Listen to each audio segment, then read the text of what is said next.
What's up, everybody? All right, so we're back here. I'm gonna kind of make this podcast big picture, right? So a lot going on with our politics, with our rights, with different things coming light with lying and misinformation.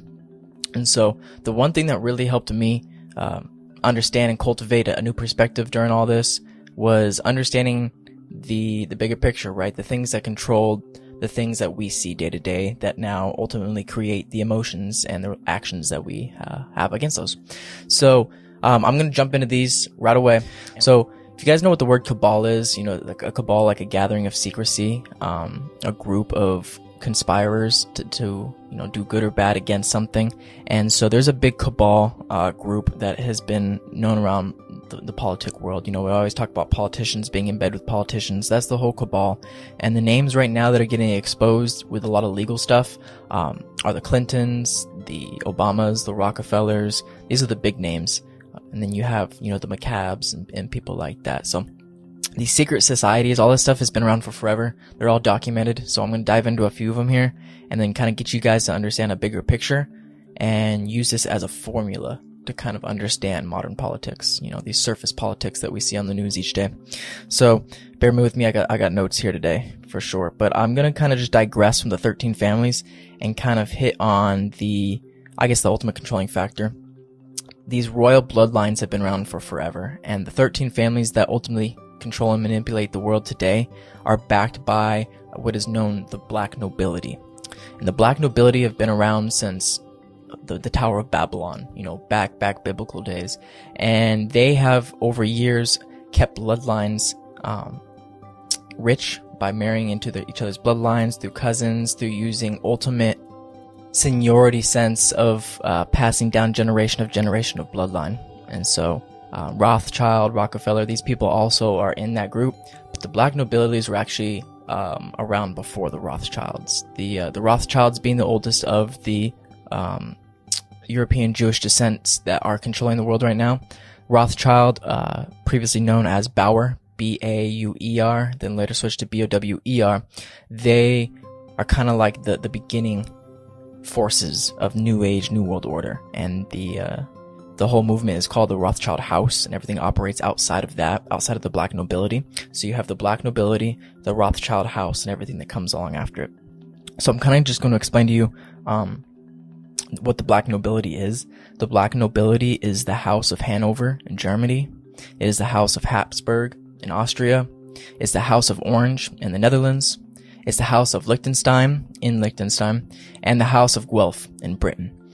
And so you can Google a whole bunch of these families. The most prominent one today is the Oldesachis, O-L-D-E-S-H-A-C-H-I. But these families are around for generations and generations. And the black nobility, the biggest black nobility, like I said before, is the Oldesachi, O-L-D-E-S-C-A-L-C-H-I. I'll pop their symbol up here. But they own a company from the Cernobbio. That's Cernobbio, Italy, is kind of where the origin is from. And so Cernobbio comes the company CERN. So this deep black nobility family, Oldesachi, from Cernobbio, creates a company called CERN. And if you look here, their logo is 666.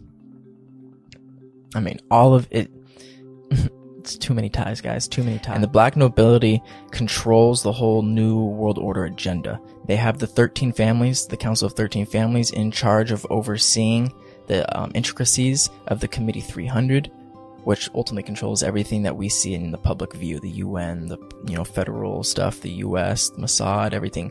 I'll jump into all that. But I'm going to throw up on the screen here just a diagram of what the black nobility has put into place with the New World Order agenda. Obviously, it's a pyramid. So at the top here's the New World Order organizational chart. So I'm going to go to the bottom first. And when you look here on the bottom, you're going to see the things like, you know, Walmart and all these oil companies and banks and Coca-Cola, American Express, IBM, all these different major companies, CERN. all these news outlets. You see ABC, NBC, PBS, AP, CNN, Reuters, Washington Times, Washington Post, Wall Street, Time Magazine, New York Times, all of them, right? And you see all these companies, and that's what we're taught to get mad at, right? The guys that are making hundreds of thousands to millions of dollars a year running McDonald's and Apple and all that shit.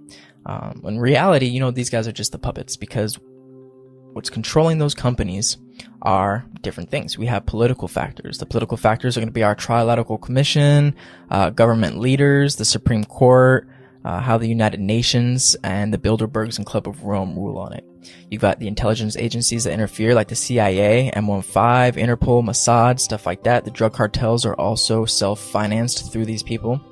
You've got the religious sanctions that are gonna, you know, create philosophies for certain people to live by, and now they have predictive outcomes for people if they know a certain group of people are going to react a certain way because it's their religion. And then they have educational, right? The Lucis Trust, which is huge. World Union. I can go through so many of this. The World Constitution Association. And so all of those things are these moving figures that we don't really know everything about, but it's definitely something that we know a little bit about, but we don't ask the right questions, right? Because all these things are now connected with your financial groups, your world banks and the central banks, the Federal Reserve, all these research institutes. The Stanford Research Institute is separate from everyone else. The Brookings Institute, the Committee of 300 is considered in the research institution, and we'll get into them. And then you got the secret societies, right? The Freemasons, Skull and Bones, the Knights of the Malta, stuff like that. And those secret agencies and those entities that have minimal dirt on them are ran by, ultimately, as you see here, these, this is going to show 15 families, I believe, right here, but there's 2 of them are going to be kind of just more influential people with the Illuminati. But in terms of the actual 13 families of the society, there's 13, right? So up on the top of all of them, you got the Rothschilds, you've got the Astor bloodline, you've got the Bundy bloodline, the Collins, the DuPonts, the Freemans, the Kennedys, the Lees, the Onassys, the Rockefellers, the Disneys, the Russells, Van Doyne, the Merovingian, I'm so sorry, I pronounced those last 2 wrong, Merovingian, and the Reynolds. And those are going to be the main families, and they're going to all be tied into one or each of these different categories. Some of the names I didn't mention that are very influential are the Bush family. I forgot the name of the original Bush, but he had a whole bunch of controversy against the U.S. government years and years before George Sr. and George Jr. were born. And when George Sr. was put into presidency, he was actually under Rockefeller and under Soros' direction. And what had happened is when he went to war, the way he handled it actually cost the Rothschilds so much money. That's why he didn't get reelected, and they brought Bill Clinton in. And in 1992, Bill Clinton signed in the Agenda 21 order with the United Nations to set this entire movement of New World Order up. So they knew they couldn't really rely on George Sr. So they brought Clinton in. Clinton served his full 8 years, and the Bush family did redeem themselves with Bush Jr. And bringing George in, they were all part of a group, right? These secret societies I talk about. So one of them is called the Skull and Crossbones, and there's only 15 of them that are allowed into the secret society. They do 6 sexual sadistic rituals. There's a movie called Eyes Wide Shut that kind of copies a lot about these rituals that they do, and even the castle that they used in the movie is owned by the Rothschilds. Crazy ties. So these entities, these societies in college create this brotherhood, and the Skull and Crossbone basically means that these people are going to rise into power into politics, and the